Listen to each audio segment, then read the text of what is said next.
नमस्कार। तनु की ज़ुबानी चैनल में आपका स्वागत है। हमारी आज की कहानी है वीडियो क्लिप। मैं एक इंजीनियर हूँ और अभी अभी ही एक नौकरी भी लगी है। नौकरी लगते ही घर वालों को अब मेरी शादी करने की जल्दी हो गई है। मेरे मना करने पर भी वो ज़बरदस्ती रिश्ता देख रहे हैं। मम्मी के कोई पहचान वाले से एक रिश्ता आया है।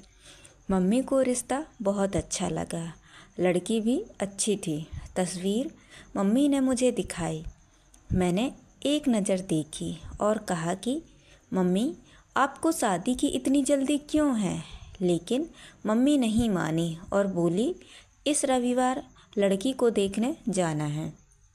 मुझे पता था मम्मी नहीं मानेगी, इसीलिए मैंने ज़्यादा मना नहीं किया। हम लोग सुबह 11 बजे लड़की वालों के घर पहुंच गए। हमारे ही शहर में वो रहते थे।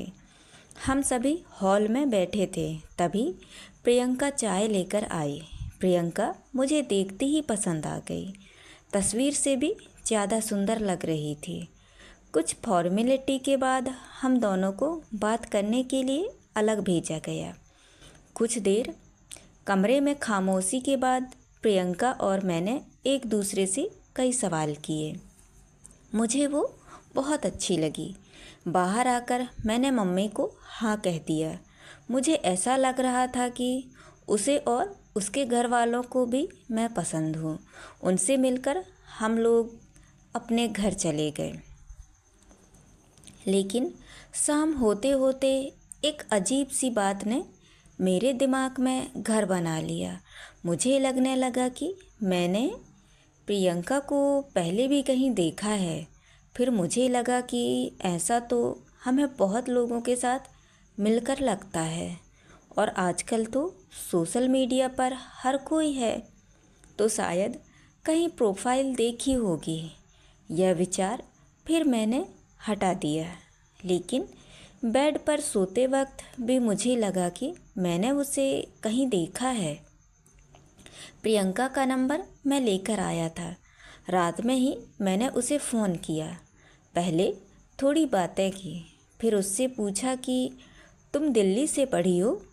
क्योंकि मैंने अपनी पढ़ाई दिल्ली से की है, इसीलिए मुझे लगा कि वो भी कहीं दिल्ली से ना पढ़ी हो। उसने मना कर दिया, बोली नहीं, दिल्ली कभी कभी ही जाती हूँ। बात देखा जाए तो बहुत छोटी थी, लेकिन मुझे अब वो खटक रही थी। मुझे कुछ याद नहीं था, लेकिन ऐसा लग रहा था कि पता नहीं कैसा, पर मैं बस जानना चाहता था कि मैंने उसे कहाँ देखा है।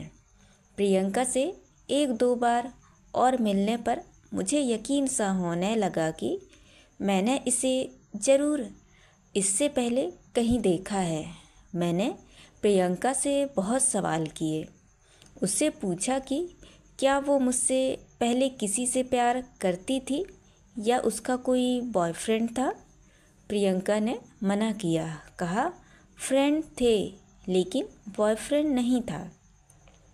प्रियंका बहुत सुंदर थी। अब मुझे यह लगने लगा कि वो मुझसे झूठ बोल रही है। मैं उससे मिलता और बातें भी करता था, लेकिन अभी भी वही सवाल था कि मैंने उसे कहाँ देखा है। फिर मैंने अपने दोस्तों को, सभी को प्रियंका की तस्वीर दिखाई, यह कहकर कि मेरी शादी होने वाली है। मैं यह भी सोच रहा था कि शायद किसी और ने भी प्रियंका को देखा हो, क्योंकि वो सब भी मेरे साथ ही पढ़े हैं, लेकिन किसी ने कुछ नहीं कहा। बहुत दिनों की इस परेशानी को मैंने हल करना चाहा। मैंने सोचा चाहे जो हो, अब मैं उससे सीधे बात करूँगा। आखिरकार जब मैं प्रियंका से मिला तब मैंने प्रियंका को डायरेक्ट ही बोला, प्रियंका, मेरी मेमोरी इतनी अच्छी नहीं है, लेकिन मुझे यह बात परेशान कर रही है कि मैंने तुम्हें कहाँ देखा है, किसी पार्टी में या कहीं और। इतने दिनों से एक ही सवाल, और मेरे इस बर्ताव से शायद वो भी परेशान थी। वो मुझसे इस दौरान कई बार पूछ रही थी कि आप मेरे पास होकर भी पास नहीं रहते हैं, क्या बात है। मेरे इस सवाल पर वो भड़क गई। उसने कहा कि जब से आप मिले हैं यही कह रहे हैं, मैंने आपसे सब कुछ बता दिया है। आप कहना क्या चाहते हैं, कहाँ देखा है आपने मुझे, आप खुल के बताएं, क्या बोलना चाहते हैं। आपको मुझ पर भरोसा नहीं तो आप शादी मत कीजिए। इतना कहकर वो उठकर चली गई। एक तरफ मेरी मम्मी शादी की तैयारी कर रही थी, दूसरी तरफ हमारा झगड़ा हो रहा था। अब मैं सोच रहा था कि शायद हमारा कुछ नहीं होगा। अब 2 से 3 दिन हो गए, प्रियंका का कॉल नहीं आया, मैंने भी उसे नहीं लगाया। मुझे समझ नहीं आ रहा था कि मैं इस बात से इतना परेशान क्यों हो रहा हूँ। फिर मुझे सुबह सुबह प्रियंका का कॉल आया। उसने कहा कि आपके सवाल का जवाब मैं देती हूँ, आप मिल सकते हैं मुझे। आपको कुछ दिखाने के साथ साथ समझाना भी पड़ेगा। मैं प्रियंका से मिलने गया। उसने कहा कि अभी मैं कुछ दिखाने वाली हूँ, उससे आपको याद आ जाएगा कि आपने मुझे कहाँ देखा है। इतना बोलकर उसने अपने बैग से मोबाइल निकाला और उसमें एक वीडियो क्लिप दिखाई। वीडियो क्लिप में मैं था। जब मैं कॉलेज के लास्ट ईयर में था तब एक रेस्टोरेंट में 4 से 5 लड़कियां बेवजह मेरी टेबल पर आ गई थी। मुझे कहने लगी कि मैं उनकी फ़ोटो ले रहा हूँ। मैंने मना किया तो उनसे बहस हो गई। प्रियंका बोली कि मैं उस समय दिल्ली अपनी कज़न बहन के पास गई थी। वो सोशल मीडिया पर फ्रैंक वीडियो अपलोड करती थी। उस समय मोबाइल मेरे हाथ में था और मैं वीडियो बना रही थी।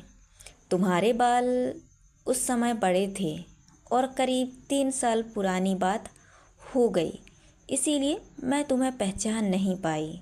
वो फ्रैंक था, वहाँ सब जानते थे, रेस्टोरेंट वाले भी। वीडियो ख़त्म होते ही हम तुम्हें सॉरी भी बोलते, लेकिन तुम तो बहुत डर गए थे। तुम्हारी तो बोलती ही बंद हो गई थी और तुम उठकर चले गए। तुम्हें लगा कि यह सब सच था। तुम बहुत ही सीधे हो, तुम्हारे साथ कभी ऐसा नहीं हुआ होगा, इसीलिए शायद तुम्हें वो बातें अभी तक याद है।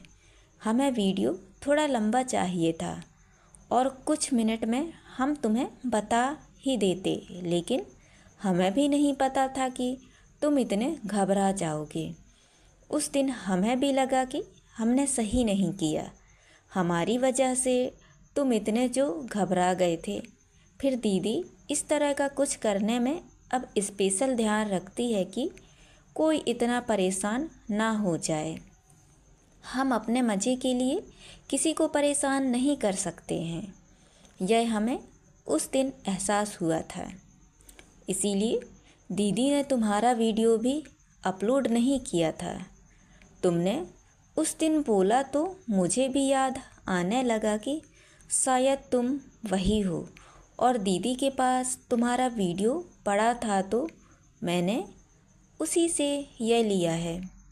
उसकी बातें सुनने के बाद मैंने कहा कि हाँ, मेरी नज़र तुम पर एक बार गई थी जब तुम वीडियो बना रही थी, इसीलिए वही अटक गई थी। लेकिन ऐसा मजाक करना अच्छा नहीं है। मैं तो कई दिनों तक सोचता रहा था कि तुम बेवजह मुझे पिटवाने वाली थी। तुम्हारी कजिन की शक्ल तो मुझे अच्छे से याद है। प्रियंका यह सब बताकर हंसने लगी। बोली, लगता है अभी तक आपको हमारे सपने आते हैं, इसीलिए हमको अभी तक भूले नहीं। प्रियंका हंसते हुए बोली, मुझे कहाँ देखा है, यह पूछे जा रहे थे, लेकिन खुद का यह किस्सा नहीं बताया कभी, नहीं तो मुझे याद आ जाता। प्रियंका तो बस हंस ही रही थी। उसने पूछा, शादी तो करोगे ना? मैंने बोला, अब तो ज़रूर करूँगा और तुम्हें और तुम्हारी बहन दोनों को परेशान करूँगा। प्रियंका ने वहीं से वीडियो कॉल किया अपनी बहन को। फिर वो दोनों मेरा मजाक बनाकर हंसते रहे। उसकी बहन बोली कि जीजा जी सारी ज़िंदगी के लिए अपनी मुट्ठी में आ गए। अब जीजा जी ज़्यादा परेशान करेंगे तो उनका वीडियो वायरल कर देंगे। अब मुझे मेरे सारे सवालों का जवाब मिल गया था। तो दोस्तों, ये कहानी आपको कैसी लगी? लाइक और कमेंट करके ज़रूर बताएं और चैनल को सब्सक्राइब करना ना भूलें। तो मिलते हैं अगली कहानी में। बहुत बहुत धन्यवाद।